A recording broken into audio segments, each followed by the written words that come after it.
let's unlock the power of live mode. This is where Bandfix truly shines on stage, helping you deliver a flawless performance. First things first, how do you get into live mode?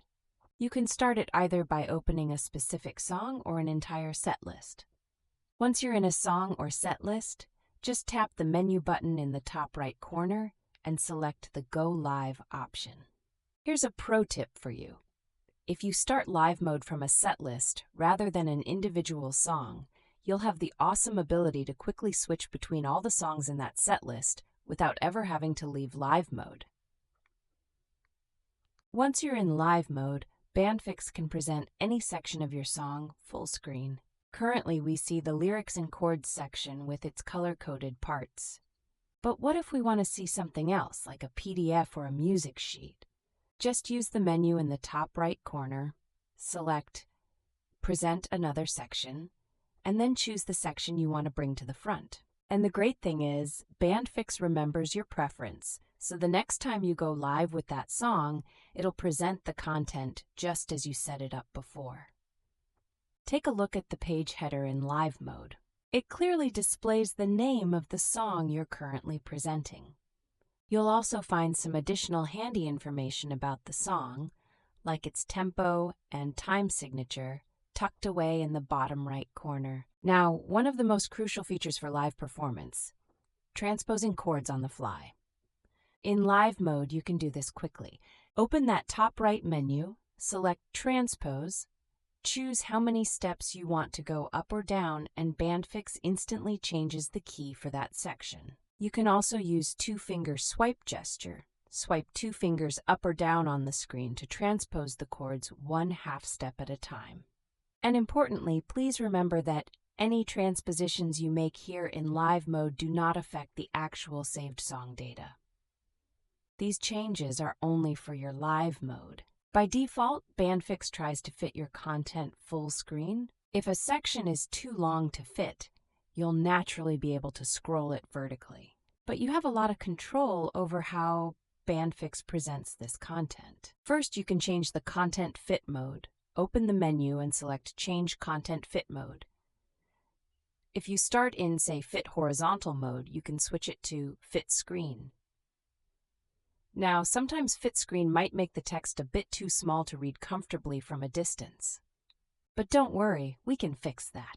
One way is to adjust the number of columns. Open the menu again, find the Columns item, and try changing it to, say, 3 columns. Instantly, you'll see the content becomes much more readable. On top of that, you also have those quick action buttons labeled A+ and A- in the bottom right corner to fine-tune the font size until it's perfect. Since we mentioned starting live mode from a set list, let's talk about navigating between songs. When you're in a set list, you can easily switch between songs by swiping left for the next song or swiping right for the previous one. You'll also notice a semi-transparent button on the right side of your screen. Tapping that will also take you to the next song. And don't forget, the header displays the current song's name.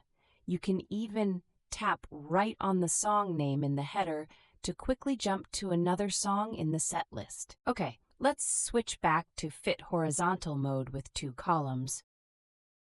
Now, if the content doesn't fit on one screen, you'll need to scroll. That can be tricky if your hands are busy playing an instrument. Bandfix has you covered here. First up is Autoscroll. Open the menu and select Autoscroll. Here you can enable it and, crucially, specify the duration of your song.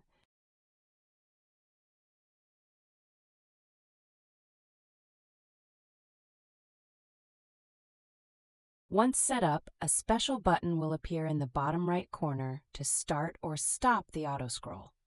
And even while it's scrolling automatically, you can still touch the screen to manually adjust the position if you need to correct it on the fly.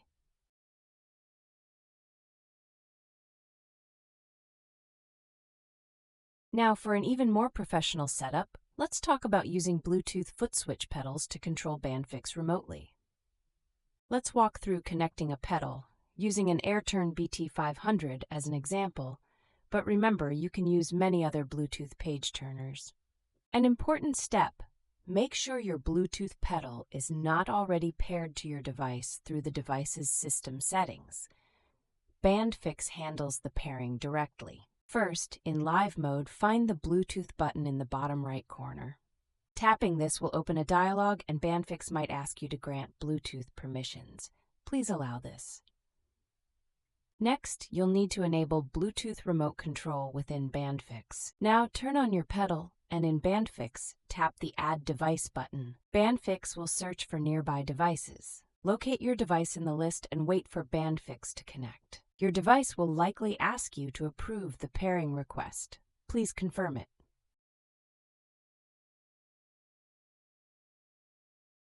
Once the device is added, you're ready to assign remote commands. Tap the plus button and select a command, for example, scroll down. Bandfix will then wait for you to press a button or foot switch on your Bluetooth pedal. Press the switch you want to use for scrolling down. Bandfix will register it. To confirm it's working, press that same switch again. The command in Bandfix should flash green, indicating it's recognized. Now, let's save that command and then add a scroll up command using the exact same process with a different switch on your pedal.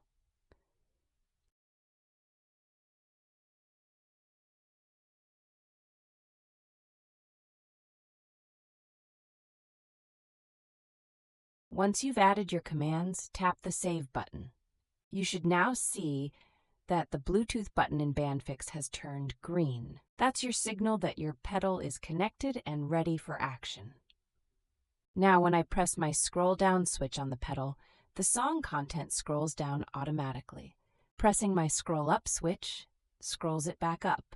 You can use this method to assign many other commands too, like playing audio files, switching songs, and more. Here's a quick troubleshooting tip.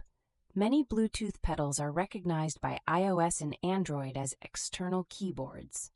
This can sometimes mean that while your pedal is connected, your on-screen virtual keyboard might not appear when you need to type something. To fix this, you can just temporarily disconnect the pedal by turning it off or by briefly disabling Bluetooth on your device. In addition to Bluetooth remote control, you can also play your audio tracks directly in live mode.